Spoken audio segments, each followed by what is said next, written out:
This instructional video will discuss many ways you can use recycled objects to create art, the art of upcycling to create. I've been very inspired by one of my fellow visual arts colleagues, Terry Telke. She has been a world of knowledge with her recycling mission and using those objects to create some of the most interesting art objects. The project featured here is a small recycled art project we did for one of our fabulous Free Art Fridays at school. It used recycled old textbooks that were to be disposed of, and we turned them into pieces of art for our teachers to find on that fabulous Free Art Friday. The eyes of the owls all come from the extra buttons that are attached to clothing that most of the time gets disposed of, but we found a purpose for them with this Free Art Friday that we held near Earth Day. This is just one simple way to create art from items that would otherwise find their way to the landfill. Ms. Telke will take you on a journey through many more projects that you can adapt to the middle grades visual arts classroom and connect to our middle grades visual arts standards of excellence.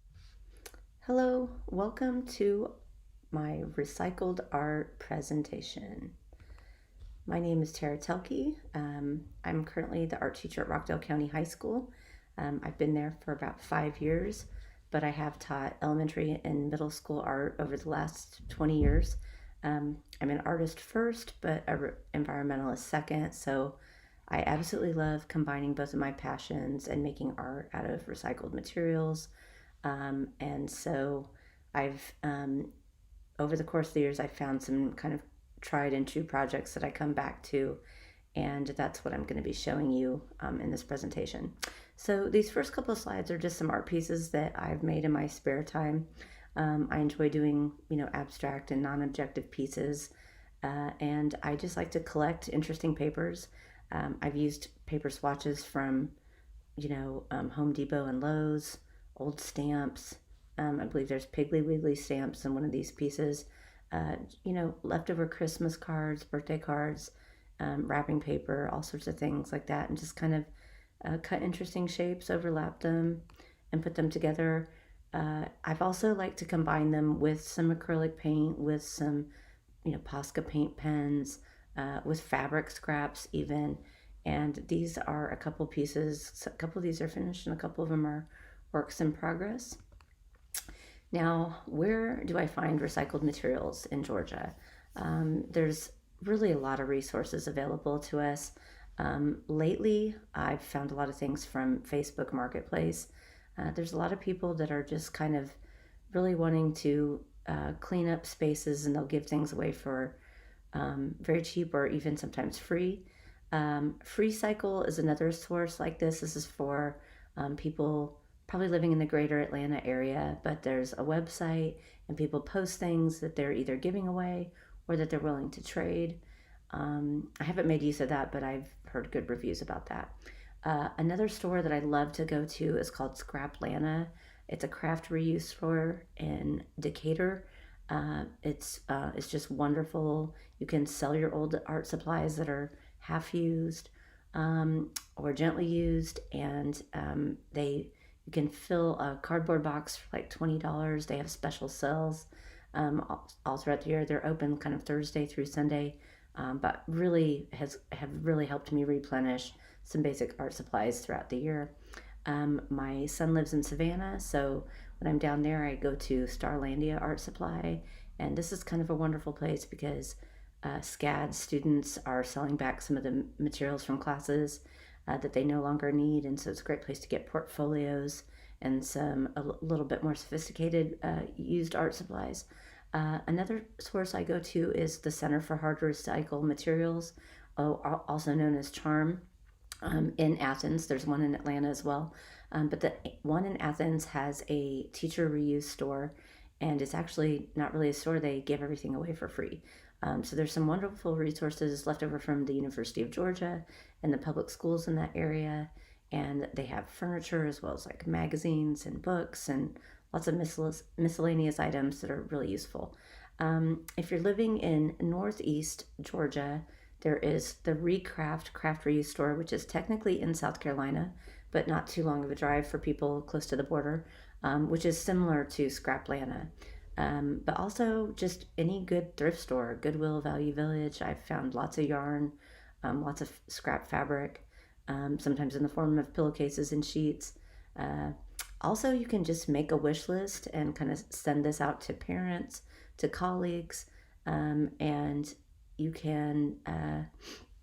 I can see that not your friends, not your fiends. There, I got a little typo. But really, lots of people in your circle probably have some things that they purchase that they really aren't going to end up using. And if you let them know what you need, like shoe boxes, magazines, things like that, you can really accumulate a lot of things that way. And then, of course, I visit yard sales, estate sales, and another really special event in Atlanta is called Zero Landfill. And this was put together by a lot of local design firms. It's near Peachtree Industrial. And uh, basically, a lot of those companies get fabric samples, tile samples that, maybe are good for a couple years, but eventually those products get discontinued. And they were originally just throwing those products away. And they decided it's kind of a shame because, lots of them are beautiful fabrics or beautiful tiles.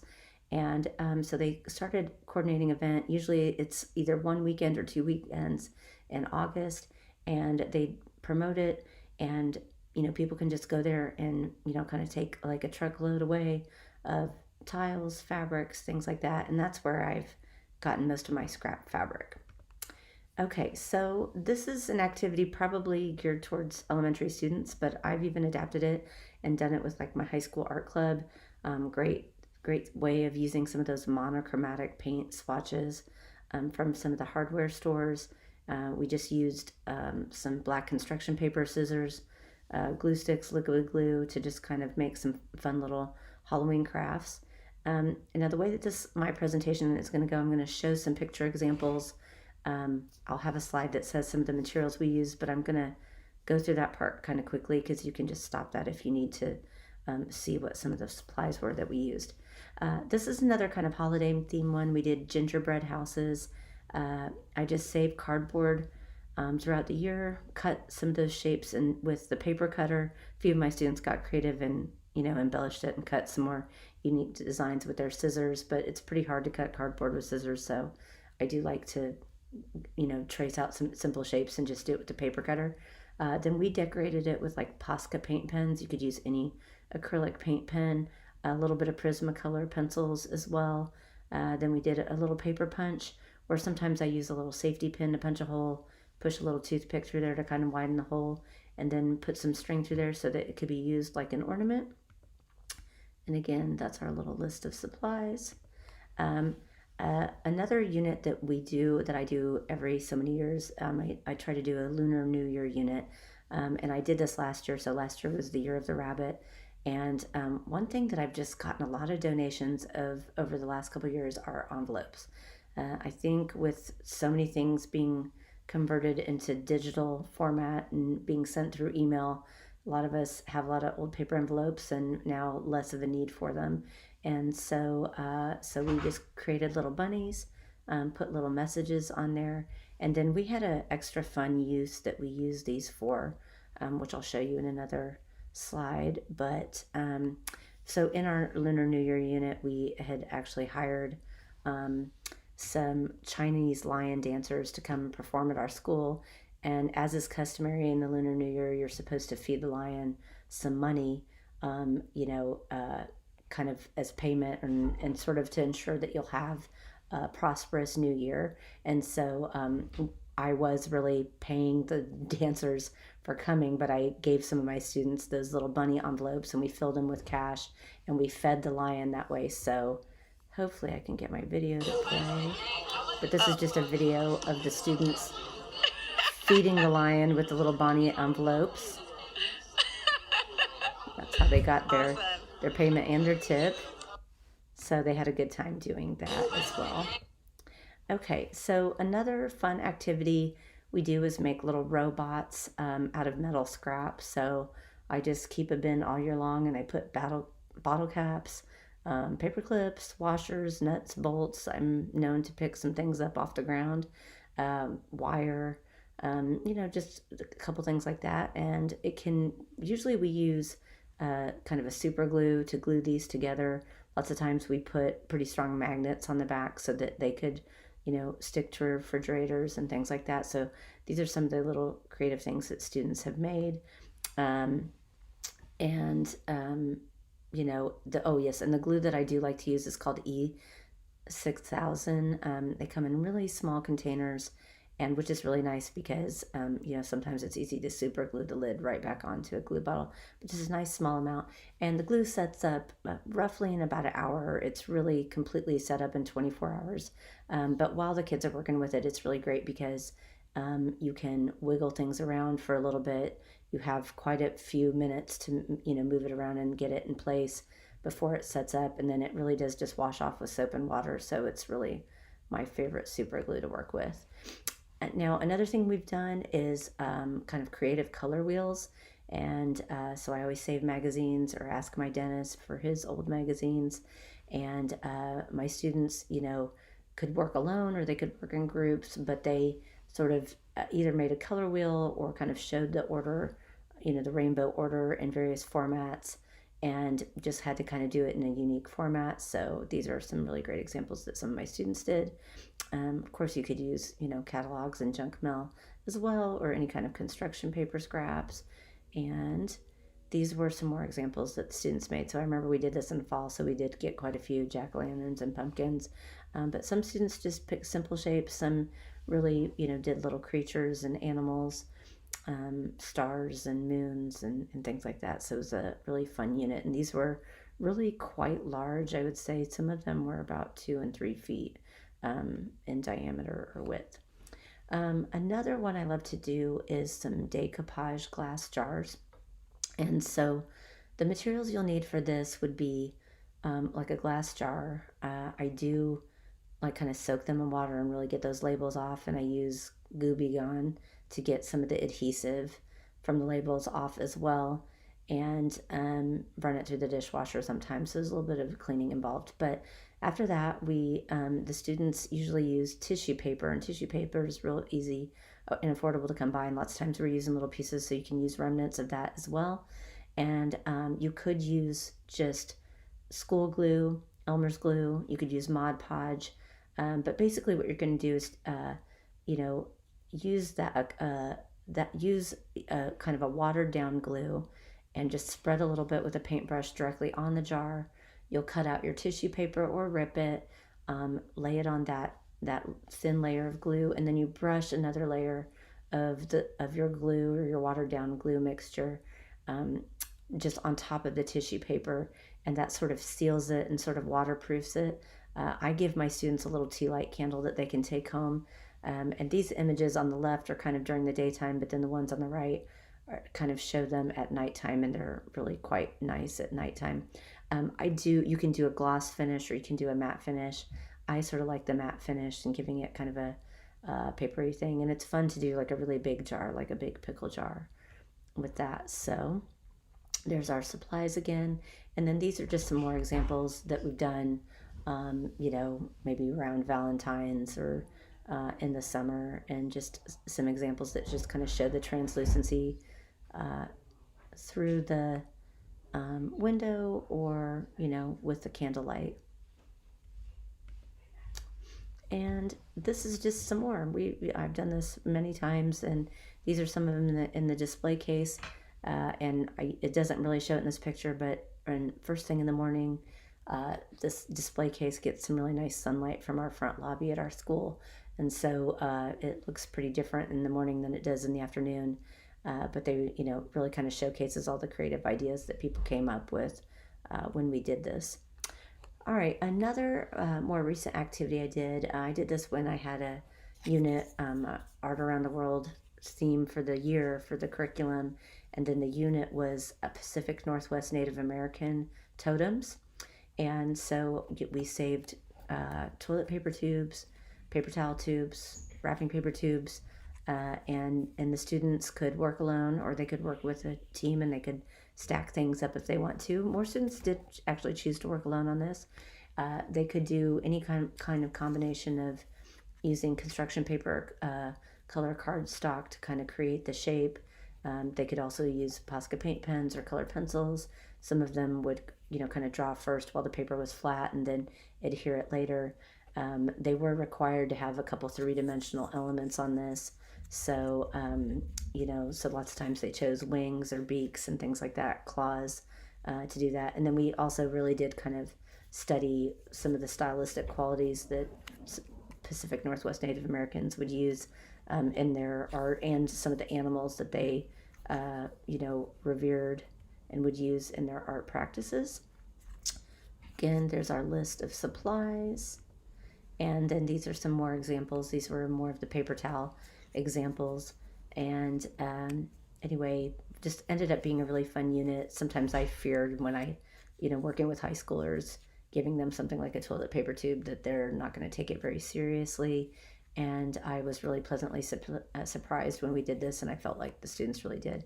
And one of these students, and kind of in the bottom left here, they made use of like paper quilling, which is an art form that I had taught a year before, and I hadn't considered it at all for this, but I thought that was a really creative use of it.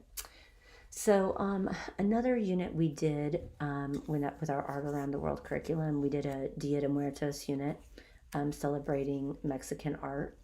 And one thing that we studied was the kind of making of ofrendas, which traditionally families honor a loved one that has passed away the end of October, early November. I believe it's a 3-day celebration. And usually on the table, they put a photo of the loved one, put candles, flowers, lots of times marigolds. Sometimes they put some of that person's, favorite objects, maybe a hat that they wore, or, maybe something that's symbolic of their hobbies, something like that. And I know I had a student that said that they make one every year at their house, and it's for their grandfather, and their grandfather was kind of ornery. And when people would come to his house, he would always hide one of their shoes. So it would take them a while before they could go home, to find their other shoe. And so on their friend every year, they'd put just one shoe, not the entire, both pairs of shoes. So this was a particular one that a student of mine had made, and she had done a cathedral, and then on the inside, dedicated hers to, I believe it was a historical figure, but I don't remember what it was. But they just did a phenomenal job. This, kind of incorporating the marigolds and the foods and the things like that. And the picture on the left is the shoebox closed up, and then it's opened up. Oh, and so that is, I should say that too, is this is how it's recycled. We would use shoe boxes rather than big tables to make our altars or ofrendas. And so it was kind of making a little altar on a smaller scale. And we used a little bit of cardboard as well, and found objects to create these. Again, these are some of the materials that we'd use. Scrap ribbon and scrap fabric came very in handy for this as well. And then this was another one. This was done by a group of 3 or 4 students. And my students, again, they could honor anyone that had passed away. So it could be a loved one, it could be a celebrity, it could be a historical figure. This particular group really loved David Bowie. And so they worked together to kind of decorate the shoebox. They kind of gave it a, kind of a rooftop. Some of the images had to do with particular songs or some of the makeup or stage costumes that he had. Other ones had to do with, just where he was from and places that he had performed. But this was just a really fun example of a very creative shoebox ofrenda that they did. This particular project, I taught both embroidery and applique, and I do find a few embroidery hoops here and there at the thrift stores and at Scraplanta, but I did have to buy quite a few new. But the fabric was almost entirely from zero landfill, and from thrift stores and pillowcases and things like that. And sometimes I even, old clothes of mine that if they're cute, but they've got a rip or something, I just toss them into my fabric scrap bin. And so, so the students the background fabrics were upcycled or scrap material. And then I think we did primarily buy new embroidery floss, although you can also find that at some of these craft reuse stores as well. And taught the students some basic sewing skills, how to do buttons. and some simple stitches like straight stitches or cross stitches. And anyway, they had a lot of fun with this. So it really doesn't take a lot of expertise with sewing. They look a hot mess on the back, but they look really great on the front. So again, there's our list of some of the supplies. Oh, and buttons are another great thing to find at some of the thrift stores and the craft reuse stores as well. But these are just more examples that students made. And I do believe we did this near February based on the number of kind of Valentine's themed results that we got here. But again, just some more great examples. I always seem to have a lot of kids that are into the Nightmare Before Christmas and things like that. But it was a really fun activity.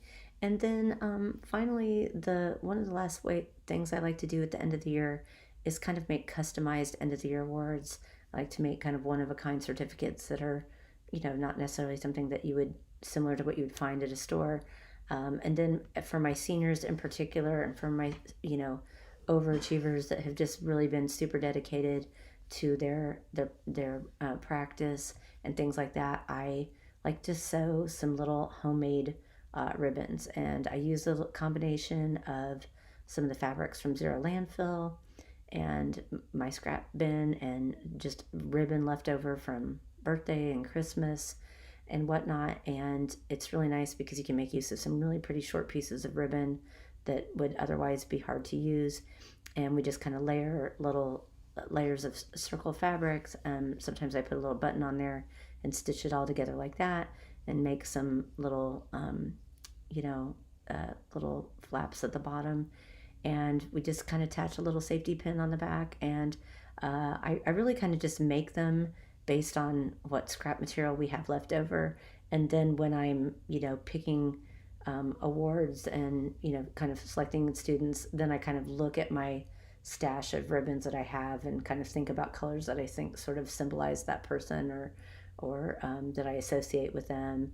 And then I, kind of award them at our little end of the year award ceremonies. And it's just quite fun to give them something artistic and recycled. And sometimes the materials come from something that the students have used at school. So that makes it extra special fun as well. And that concludes my presentation on recycled art materials. Hopefully that's inspirational to you and you can make use of some of the materials that you have lying around in your home or in your classroom with your students. Thank you. Thank you for joining us on this journey through creating art with recyclables. I hope you can come away from this instructional video with some ways you too can adapt to your art room to create with items that would otherwise find their way into the landfill. Again, I am very appreciative that Ms. Telke could share her knowledge of recycled art projects with us, and I know I will use some of these ideas in my classroom in the near future.